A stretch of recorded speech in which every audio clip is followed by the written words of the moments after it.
she has brought millions, I wouldn't be surprised if it's billions of eyes onto the W and onto women's sports. Mm-hmm. She is a Kobe Bryant. And that's how Diana was. That's how Sue was. Like, we've had these types of people, but this is just bigger because the media platform is bigger than it ever has been. I don't have an ego, so I'm able to just tell the truth. Like, if it was someone else, I'd be like, yeah, like Angel Reese, she's also brought millions of fans. You know what I mean? I think Caitlyn has brought way more, but I also think she has too. Like, I'm just not naive, and I might be blonde, but I'm not fucking dumb. People who say I'm a clout chaser, no, I'm just being honest about why the league is where it is at. Give the girls the flowers, like, give it to them. They deserve. The truth is finally out, and it's coming from someone who's never been afraid to speak her mind. Sophie Cunningham is done watching the WNBA disrespect the very player who brought new life into the league, Caitlin Clark. What makes Sophie's words so impactful isn't just what she's saying, but the fact that she's been saying it long before it was trendy. Cunningham, if it wasn't for Sophie Cunningham's podcast, I never would have had this eureka moment. Sophie Cunningham came to the Indiana Fever in the offseason. She's been taking full advantage of every opportunity she's got. An opportunity on the court, ballin'. An opportunity to protect Caitlin Clark, did that. Off the court, endorsement deals. Off the court, advertisers are falling in love with her. We got Colin Cowherd saying, hey, Sophie, you want your own podcast? Sophie Cunningham says, sure, I'll take my own podcast. And what has Sophie Cunningham been doing on this podcast? Letting us in on some secrets. Yeah, I love that. Pulling back the curtain on some time. Yeah, I love that too. This isn't some last-minute bandwagon move. Sophie Cunningham has been behind Caitlin from the beginning, even back when her own Phoenix Mercury teammates were openly plotting against Clark.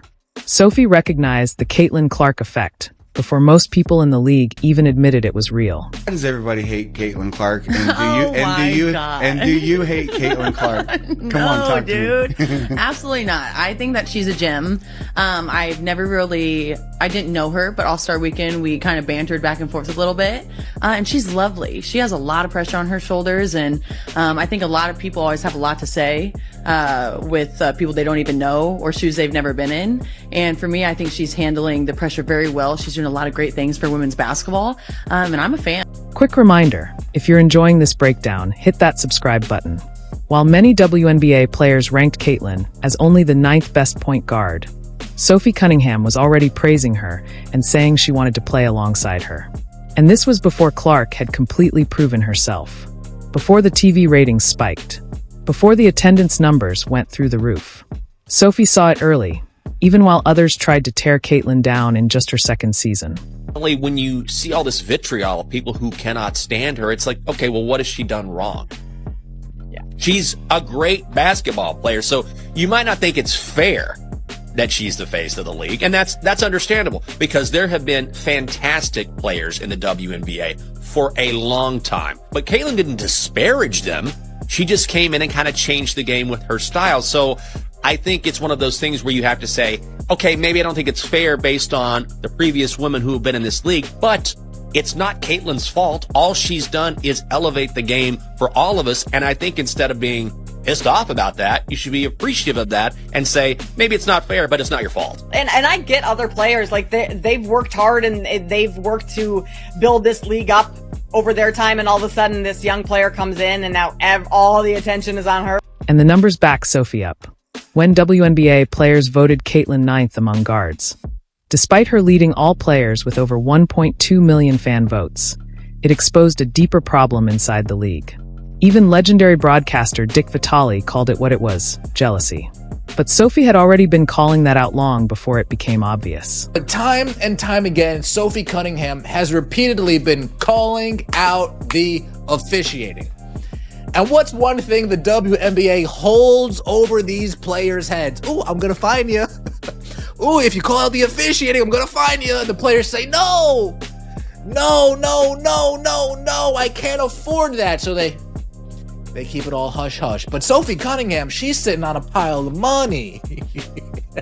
So when Kathy Engelbert hears her say something about the referees, Kathy says, here's a fine. And Sophie says, okay, here's payment. Here's the difference with Sophie. She gets the business side of the sport. She knows that when Caitlin's games bring in nearly 3 million viewers, the most in 25 years, you don't fight that energy. You build on it. She knows this is bigger than basketball. This is about the growth and survival of women's professional sports. Well, the Fever saw it coming. They went and got Sophie Cunningham, 6-year-old black belt. This is what the Bulls did with Charles Oakley to protect Michael Jordan. And I said this last year several times. The WNBA is not a vertical league. Their players can't jump over each other to score like the NBA. It's a horizontal chippy league. And you didn't watch the NBA for the last 10 to 12 years. It has always been physical and always been chippy. You get into a lot of collisions because there's no Ja Morant here. There's no Ant Edwards. They don't jump over. It's a horizontal physical league. And Caitlin Clark now is like kerosene to the physicality flame. So you have physicality in this league, and now you get this flashy player, and they don't know how to officiate her. They don't know how to defend. When Sophie joined the Indiana Fever in 2025, she made her stance crystal clear. She's changed our game in the best way possible. Whatever Caitlin needs from me, I'll be there. That wasn't media training. That was genuine. Sophie even revealed that back in Phoenix, players were openly saying, "We're going to show her what the W is really about." That wasn't just tough competition, it was targeting. I mean, she has changed our game in the best possible way in every way. And so just to be alongside of her and maybe relieve the pressure, being able to shoot and spread the court for her to go do her thing. She's still young, and I think that I've been taken under, Diana took me under her wing, and I've learned a lot from her. And now I hope to kind of do the same for Caitlin if she wants it. I just think the relationship piece is huge. And when you're trying to do something great, it takes everybody. And so I want her to go do her thing, and anything she needs from me, I'm going to be here. But again, I think that just the competitor that I am, I'm fierce, I'm sassy. I stick up for my teammates, stick up for my... What makes Sophie stand out is that she didn't stay quiet. She didn't follow the crowd. She didn't excuse the hostility as rookie treatment. She spoke up, even if it made teammates uncomfortable. Sophie admitted, every rookie gets some of it. But for her, it's just too much.